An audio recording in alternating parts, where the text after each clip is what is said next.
अस्सलाम वालेकुम viewers, welcome to my channel. कैसे हैं आप सब। तो आज मैं आपके साथ एक बहुत ही स्टाइलिश और ट्रेंडी नेक डिज़ाइन की कटिंग एंड स्टिचिंग शेयर कर रही हूं। तो यहाँ पे मैंने एक लाइंस लगा के रख ली हैं। तो यहाँ पे ऊपर सबसे पहले हमने इस तरह से एक इंच जितनी लाइन लगानी है और हमने नेक की जो विड्थ लेनी है वो हमने लेनी है 4.5 इंच। 4.5 इंच हमने नेक की विड्थ लेनी है और जो नेक की हमने लेंथ लेनी है वो हमने 9 इंचेस लेनी है। अब इस तरह से हमने जो विड्थ हमने 4.5 इंच ली थी, तो अब ये इस तरह से हमने एक बॉक्स बना लिया है ऊपर से नीचे तक और इस तरह से लाइंस ड्रा कर ली हैं। विड्थ हमने ली है 4.5 इंच और जो लेंथ हमने ली है वो हमने ली है 9 इंच। अब इस तरह से हमने जो अंदर वाला जो नेक है वो हमने तैयार करना है। तो उसकी हमने विड्थ ली है 3 इंच और उसकी जो लेंथ है वो भी हम 3 इंच ही ले रहे हैं। अब ये जो 3 इंच लेंथ और विड्थ ली है, ये हमने अंदर एक छोटा नेक तैयार करना है, तो उसकी लेंथ एंड विड्थ ली है। अब इसको इस तरह से हम राउंड शेप दे देंगे, जैसे हम अम्ब्रेला फ्रॉक की कटिंग करते हैं ना, इसी तरह आप राउंड शेप दे दें तो बहुत इजीली आपसे शेप दी जाएगी और अच्छा परफेक्ट राउंड नेक आपका तैयार हो जाएगा। अब जो नीचे है, नीचे हमने एक बड़ा नेक तैयार करना है थोड़ा सा राउंड वी शेप में, और ये राउंड वी शेप देने के लिए मैं इस्त्री का यूज़ करती हूँ। तो यहाँ पे हमने इस तरह से इस्त्री को रखना है। जो नीचे हमने निशान लगाया था 9 इंच पे, वहाँ पे हम इस तरह से इस्त्री की नोक को रखेंगे। देखिए जिस तरह से आपको वीडियो में नज़र आ रहा है, और इस तरीके से हम इसकी जो वी शेप है, राउंड वी शेप, हम वो ड्रा कर लेंगे।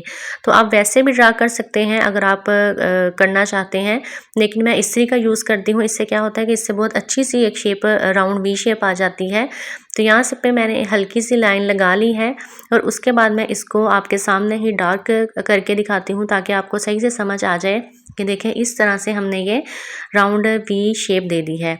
अब इनके दरमियान हमने 1 इंच पे निशान लगाना है। छोटे नेक और बड़े नेक के दरमियान हमने 1 इंच पे निशान लगाना है, सॉरी हाफ इंच पे निशान लगाना है।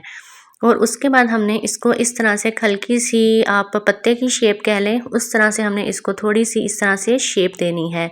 तो ये अगर आपसे स्टार्ट में नहीं बनती है तो आप इसका इसी पेंसिल का यूज़ करें। तो आप इसको बार बार जब ड्रा करेंगे तो आपसे ये परफेक्टली शेप बन जाएगी। बस थोड़ी सी मेहनत की ज़रूरत है, लेकिन उसके बाद आपका जो नेक है वो बहुत ही खूबसूरत बनेगा। अगर थोड़ा सा आपको ये ऊपर नीचे लग रहा है तो आप इसको अपने पास रेज़र भी रख लें और इसको आप रेज़ करके तो दोबारा से आप इसको ड्रा कर लें। अब जो हमने बड़े वाला नेक बनाया था उसके बाहर भी हमने इस तरह से तकरीबन पौने इंच पे हमने इस तरह से एक लाइन ड्रा कर लेनी है, क्योंकि हमने ये अपना जो बड़े वाला नेक है वो काटना है। और यहाँ पे मैं आपको बताती चलूँ कि यहाँ से नीचे से जो मैं जो नेक काट रही हूँ, ये मैं पेपर पे काट रही हूँ, बुकरम पे नहीं काट रही। बाद में मैं इसे बुकरम पे ही काटूंगी। तो यहाँ पे इसकी जो लेंथ थी वो कम हो गई थी, तो हमने 10 इंच ली थी, तो हमें 11 इंच लेनी चाहिए थी। अब यहाँ से मैं नेक को कट कर लूँगी और उसके बाद जो अंदर वाला निशान है इसको भी हम कट कर लेंगे। अब ये देखें ऊपर से जो हमने 1 इंच ये एक्स्ट्रा रखा था, जो मैंने शुरू में हमने लाइन लगाई थी, तो हमने बड़े वाला नेक का जो 1 इंच हमने वो कट कर देना है और जो दूसरे वाला है वो हमने कट नहीं करना, ये आपने ध्यान रखना है। अब ये देखें जो छोटे वाला है ये हमने 1 इंच बड़ा रखा था और जो बड़े वाला है ये हमने कट कर दिया है जो 1 इंच एक्स्ट्रा था। अब यहाँ पे मैं आपको दिखा रही हूँ कि ये यहाँ से शेप थोड़ी सी ख़राब है, लेकिन जब हम इसे बुकरम पे काटेंगे तो ये सही आ जाएगा। अब ये देखें इस तरह से ये नेक, इसके जो छोटे वाला नेक है वो बड़े नेक के नीचे जाएगा, तो इसीलिए हमने जो छोटे वाला नेक है वो 1 इंच हमने ऊपर से ज़्यादा रखना है। ये बात आपने जहन में रखनी है कि जो छोटे वाला नेक है वो हमने 1 इंच ऊपर से लंबा रखा है और जो बड़े वाला है वो हमने छोटा रखा था, उसको फिर काट लिया था। तो यहाँ पे मैंने बुकरम पे नेक अपना काट लिया और इसकी मैं यहाँ पे आपको शेप दिखा रही हूँ कि इस तरह से ये शेप आएगी। अब हमने ये जो नेक है हमारे, इनको हमने फैब्रिक पे पेस्ट कर लेना है। अब जो अंदर छोटे वाले जो नेक था उसको मैंने इस तरह से फैब्रिक पे पेस्ट कर लिया है और सेम उसी तरह का हमने नीचे एक और फैब्रिक लिया है और उसको भी उसी शेप में कट कर दिया है। अब दोनों फैब्रिक की सीधी साइडों को आपस में मिलाते हुए हमने जैसे नॉर्मल गला की हम सिलाई लगाते हैं उसी तरह इसकी सिलाई लगानी है। और यहाँ पे मैं आपको बता रही हूँ कि आपने सिलाई कहाँ से शुरू करनी है। ये जो इतना पार्ट है, ये जो मैं आपको बता रही हूँ, ये हमने छोड़ना है और बाकी हमने सिलाई लगा देनी है। और यहाँ पे एक और बात बताती चलूँ कि इस नेक के लिए आप कोशिश कीजिएगा जो ज़ीरो साइज़ बुकरम होता है आप वो यूज़ करें। उससे क्या होगा कि जब आप इसको सीधा करेंगे तो उससे आसानी से सीधा हो जाएगा। तो इससे भी सीधा हो गया था, लेकिन ये था कि थोड़ी सी मुश्किल हुई थी। तो उसके बाद सिलाई हमने लगा ली है। अब हम यहाँ पे जहाँ पे ये राउंड है वहाँ पे हम डीप कट्स लगा लेंगे और अंदर से भी एक पैर का कपड़ा छोड़ के हम अंदर वाला कपड़ा कट कर देंगे और यहाँ से फिर हम इसको सीधा कर लेंगे।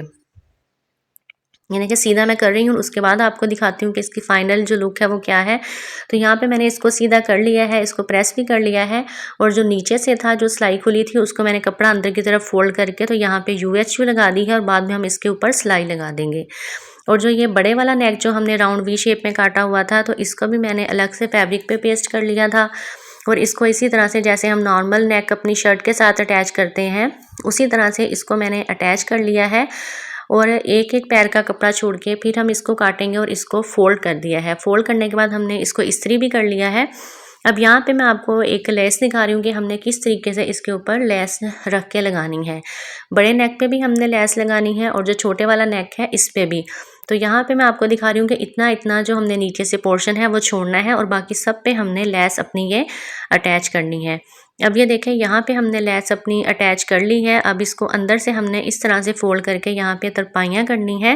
पहले आप इसको मशीन की मदद से कच्चा कर लीजिएगा बड़ा बखिया करके और बाद में आप तरपाइयाँ कर लें। तो ये देखें यहाँ पे मैंने दोनों जो नेक हैं उन पे लेस भी लगा ली है और उन्हें बड़ा बखिया करके कच्चा भी कर लिया है। अब यहाँ पे मैं आपको दिखा रही हूँ कि हमने इसको कैसे अटैच करना है। तो यहाँ हमने छोटे नेक को बड़े वाले नेक के इस तरह से नीचे रखते हुए हमने इसको अटैच कर लेना है। अब यहाँ पे पहले हम इनको पिन्स की मदद से अटैच कर लेंगे। जब हम पिन्स की मदद से अटैच करेंगे तो ये देखिए यहाँ पे पिन्स लगा ली हैं मैंने और जब हम पिन्स लगा के इसके ऊपर सिलाइयाँ लगाएंगे तो हमारे लिए इजी होगा क्योंकि ये जो इसका नेक है नीचे वाला वो हिलेगा नहीं अपनी जगह से और इजीली इसका जो सिलाइयाँ हैं वो लग जाएंगी। अब हम इसकी सारी सिलाइयाँ लगा लेंगे और यहाँ पे मैंने सारी इसकी जो नेक है वो अपना अटैच कर लिया है। आपने जो बड़े वाला नेक है उसके बिल्कुल किनारी किनारी पे आपने सिलाई लगानी है, कोई एक्स्ट्रा सिलाई नहीं लगानी इसको नेक को अटैच करने के लिए। अब इसके साथ हमने बैक वाला नेक अटैच करना है और यहाँ पे मैं आपको बता रही हूँ कि ऊपर जो नेक का फासला है वो इतना सेम ही रहना चाहिए। अब जो बैक वाला नेक है वो भी मैंने इस तरह से तैयार कर लिया था और जैसे हम नॉर्मल गला अटैच करते हैं वैसे ही हमने इस तरीके से नेक को रखना है और जैसे मैं आपको बता रही हूँ फिर इस तरीके से हमने इसको सिलाई लगा देनी है और दरमियान में हमने तकरीबन आधे इंच जितना इन दोनों में फासला छोड़ना है। यहाँ से आप ध्यान से देखिएगा। और जो इसका जो बैक वाला जो मैंने गला बनाया है इस नेक के लिए ये बनाना ज़रूरी है। जो बैक साइड होगी शर्ट की उसका नेक इस तरह से बनाना ज़रूरी है क्योंकि जो फ्रंट नेक है वो छोटा है तो फिर आपको पहनने में मुश्किल होगी। तो अगर आप इस तरह से नेक बना लेंगे तो ईज़िली आपसे पहना जाएगा। और यहाँ पे मैंने इसका नेक अटैच कर लिया है और यहाँ पे मैं आपको बता रही हूँ कि इसको हमने अंदर से तरपाई करनी है या आप ओवरलॉक भी करवा सकते हैं। तो यहाँ पे हमारा नेक रेडी हो गया है। मैंने सारी तरपाइयाँ कर ली हैं और जो आपको ये देखें जो सिलाइयाँ पहले नज़र आ रही थी जो कच्ची सिलाइयाँ हमने लगाई थी वो भी सारी मैंने उधेड़ दी हैं। और यहाँ पे जो कंधे के अंदर वाला कपड़ा है वो भी मैंने तरपाइयाँ करके उसको सेव कर दिया है। तो ये है जी इसकी फाइनल लुक। आई होप आपको ये डिज़ाइन अच्छा लगा होगा, वीडियो पसंद आई होगी। तो वीडियो को लाइक करें, शेयर करें और मेरे चैनल को सब्सक्राइब करें। अल्लाह हाफिज़।